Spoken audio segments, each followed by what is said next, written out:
नमस्ते दोस्तों। आज हम एक बहुत महत्वपूर्ण और संवेदनशील विषय पर चर्चा करेंगे। आज हम एक बहुत जरूरी चीज के बारे में बात करेंगे, इमोशनल पेन यानी भावनात्मक दर्द। कई बार हम सोचते हैं कि इमोशनल पेन सिर्फ हमारे दिमाग में होता है और हमारे शरीर से इसका कोई लेना देना नहीं है। लेकिन क्या आप जानते हैं कि यह धारणा पूरी तरह से गलत है? लेकिन दोस्तों, यह सच नहीं है। इमोशनल पेन का असर हमारे पूरे शरीर पर पीढ़ी देता है। इमोशनल और फिजिकल पेन का गहरा रिश्ता होता है। जब हम इमोशनली हर्ट होते हैं तो हमारा शरीर भी उस दर्द को महसूस करता है।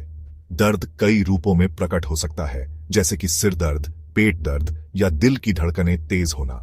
जैसे जब हम स्ट्रेस में होते हैं तो हमें सर दर्द, थकान या बॉडी पेन हो सकता है। स्ट्रेस हमारे शरीर के विभिन्न हिस्सों में दर्द और असुविधा पैदा कर सकता है। वैसे ही जब हम सैड होते हैं तो हमारा मन खाना नहीं करता, नींद नहीं आती या हम टायर्ड फील करते हैं। यह सब हमारे इमोशनल स्टेट का परिणाम होता है। यह सब दिखाता है कि इमोशनल पेन का हमारे शरीर पर असर पड़ता है। यह दर्द हमारे दैनिक जीवन को प्रभावित कर सकता है और हमें कमजोर महसूस करा सकता है। इसलिए यह बहुत जरूरी है कि हम अपने इमोशनल हेल्थ का भी उतना ही ध्यान रखें जितना हम अपने फिजिकल हेल्थ का रखते हैं। योग, ध्यान और नियमित व्यायाम हमारे इमोशनल और फिजिकल हेल्थ को बेहतर बना सकते हैं। इसके अलावा अपने दोस्तों और परिवार से बात करना, थेरेपी लेना और अपने विचारों को लिखना भी बहुत मददगार हो सकता है।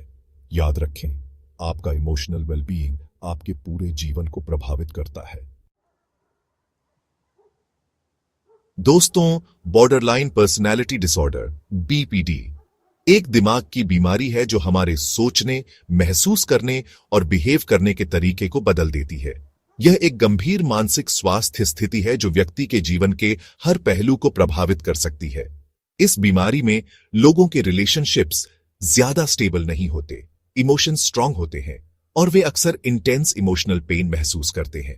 बिना सोचे समझे कुछ भी कर बैठते हैं, इंपल्सिव डिसीजंस लेते हैं और कभी कभी खुद को नुकसान भी पहुंचा सकते हैं और खुद के बारे में नेगेटिव सोचते हैं। यह सेल्फ इमेज और सेल्फ वर्थ को भी प्रभावित करता है, जिससे व्यक्ति को अपने बारे में बहुत बुरा महसूस होता है। बीपीडी के इलाज के लिए कई थेरेपीज हैं, जिनमें से कुछ बहुत प्रभावी साबित हुई है।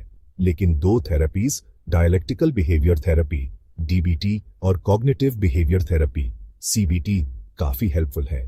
ये थेरेपीज विशेष रूप से बीपीडी के सिम्टम्स को मैनेज करने में मदद करती है।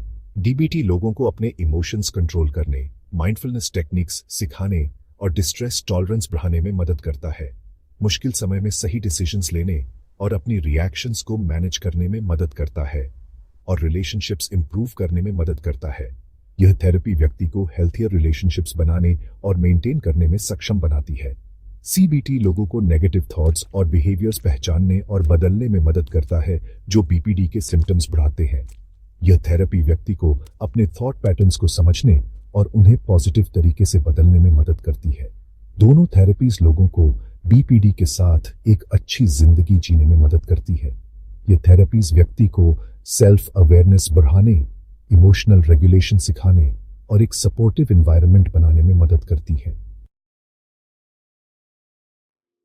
दोस्तों, जिंदगी में कई बार हम खुद को भटका हुआ महसूस करते हैं। ऐसे समय में स्पिरिचुअलिटी हमें पीस और जिंदगी का मकसद दे सकती है। ध्यान और ऊपर वाले से जुड़ना दो तरीके हैं जिनसे हम अपनी स्पिरिचुअलिटी बढ़ा सकते हैं। ध्यान हमें अपने थॉट्स और फीलिंग्स को शांत करने और प्रेजेंट मोमेंट में जीने में मदद करता है। इससे हमारा स्ट्रेस कम होता है, कंसंट्रेशन बढ़ती है और पीस मिलती है। ऊपर वाले से जुड़ना, चाहे वो किसी भी रूप में हो, हमें जिंदगी का मकसद ढूंढने में मदद कर सकता है। प्रार्थना करना, पूजा करना या नेचर में टाइम बिताना, ये सब तरीके हैं जिनसे हम ऊपर वाले से जुड़ सकते हैं और स्पिरिचुअलिटी को अपनी जिंदगी में ला सकते हैं। दोस्तों, डिप्रेशन सिर्फ उदास या दुखी होने से ज्यादा सीरियस है। ये एक दिमाग की बीमारी है जो आपके सोचने, महसूस करने और काम करने के तरीके को बदल देती है। डिप्रेशन के कई रीजंस हो सकते हैं, जैसे जीन्स, दिमाग के केमिकल्स का इम्बैलेंस, स्ट्रेसफुल इवेंट्स या कोई लंबी बीमारी। डिप्रेशन के इलाज के लिए कई ट्रीटमेंट्स हैं।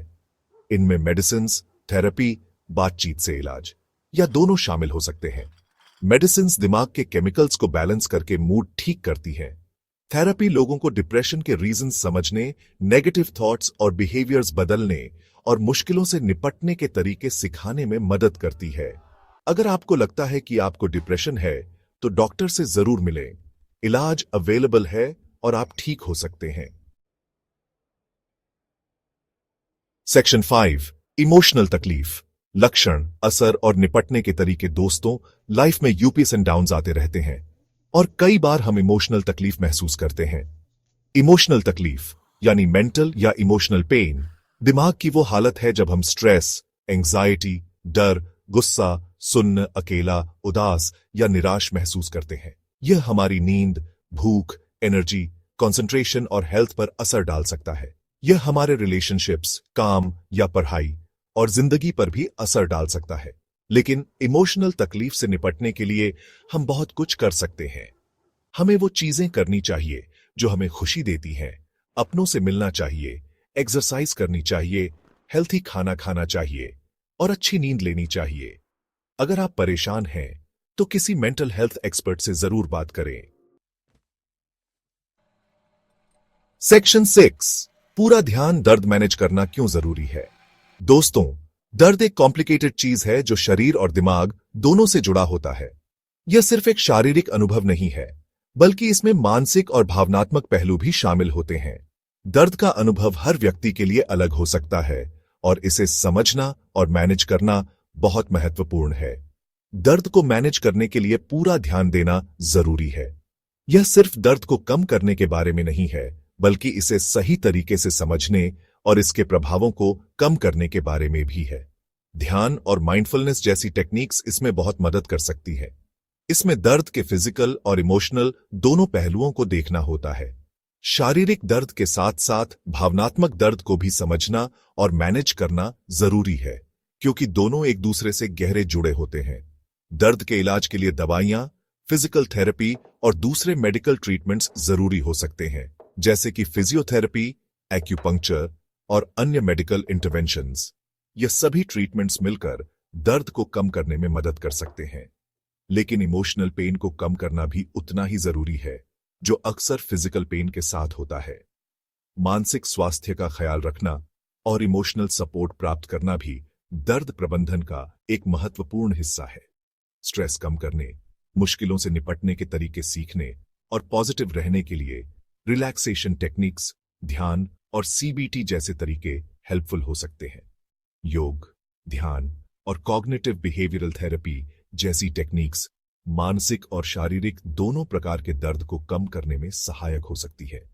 याद रखें, दर्द मैनेजमेंट के लिए एक ही तरीका सबके लिए सही नहीं होता, इसलिए यह जरूरी है कि आप अपने शरीर और मन की जरूरतों को समझें और उसी के अनुसार पेन मैनेजमेंट टेक्निक्स अपनाएं। और आपके लिए सबसे अच्छा ट्रीटमेंट प्लान ढूंढने के लिए डॉक्टर से बात करना जरूरी है। एक अच्छा डॉक्टर आपकी स्थिति को समझकर आपके लिए सबसे उपयुक्त इलाज का सुझाव दे सकता है, जिससे आप अपने दर्द को इफेक्टिवली मैनेज कर सकें। सेक्शन 7 लंबी बीमारी, मेंटल हेल्थ संभालना जरूरी है। दोस्तों, लंबी बीमारी होना सिर्फ फिजिकली ही मुश्किल नहीं होता, यह हमारे मेंटल हेल्थ पर भी असर डालता है। लंबी बीमारी का स्ट्रेस, लाइफस्टाइल में चेंजेस और बीमारी की अनसर्टेनिटी चिंता, डिप्रेशन और इमोशनल तकलीफ बढ़ा सकते हैं। इसलिए लंबी बीमारी के दौरान मेंटल हेल्थ का ध्यान रखना उतना ही जरूरी है जितना फिजिकल हेल्थ का। हमें वो चीजें करनी चाहिए जो हमें खुशी देती हैं, अपनों से मिलना चाहिए और सपोर्ट ग्रुप्स या थेरेपी लेनी चाहिए। लंबी बीमारी होने का मतलब यह नहीं कि हम अच्छी जिंदगी नहीं जी सकते। सेक्शन 8 कॉलेज स्टूडेंट्स के लिए स्ट्रेस मैनेजमेंट। दोस्तों, कॉलेज लाइफ स्टूडेंट्स के लिए एक्साइटिंग और चैलेंजिंग दोनों होता है। पढ़ाई का प्रेशर, पैसे की टेंशन और सोशल लाइफ स्ट्रेस बढ़ा सकते हैं। कॉलेज स्टूडेंट्स के लिए स्ट्रेस मैनेज करना जरूरी है। स्ट्रेस मैनेज करने के लिए एक्सरसाइज, अच्छी नींद, हेल्थी फूड, टाइम मैनेजमेंट और रिलैक्सेशन टेक्निक्स हेल्पफुल हैं। Friends and family, college counselling centres और स्ट्रेस मैनेजमेंट वर्कशॉप्स जैसे रिसोर्सेज का यूज करना भी फायदेमंद हो सकता है। सेक्शन 9 मेंटल हेल्थ ट्रीटमेंट, कई तरीकों से इलाज। दोस्तों, मेंटल हेल्थ फिजिकल हेल्थ जितना ही इंपॉर्टेंट है, और जैसे हम फिजिकल हेल्थ का ध्यान रखते हैं वैसे ही हमें मेंटल हेल्थ का भी ध्यान रखना चाहिए। अच्छी बात यह है कि मेंटल हेल्थ प्रॉब्लम्स के इलाज के लिए कई ट्रीटमेंट्स हैं। इनमें थेरेपी, मेडिसिन और लाइफस्टाइल चेंजेस शामिल हो सकते हैं। थेरेपी यानी बातचीत से इलाज लोगों को अपने थॉट्स, फीलिंग्स और बिहेवियर समझने में मदद कर सकता है। मेडिसिन दिमाग के केमिकल्स को बैलेंस कर सकते हैं जो मूड और बिहेवियर को अफेक्ट करते हैं। और लाइफस्टाइल चेंजेस जैसे एक्सरसाइज, हेल्थी फूड और अच्छी नींद मेंटल हेल्थ पर पॉजिटिव इफेक्ट डाल सकते हैं।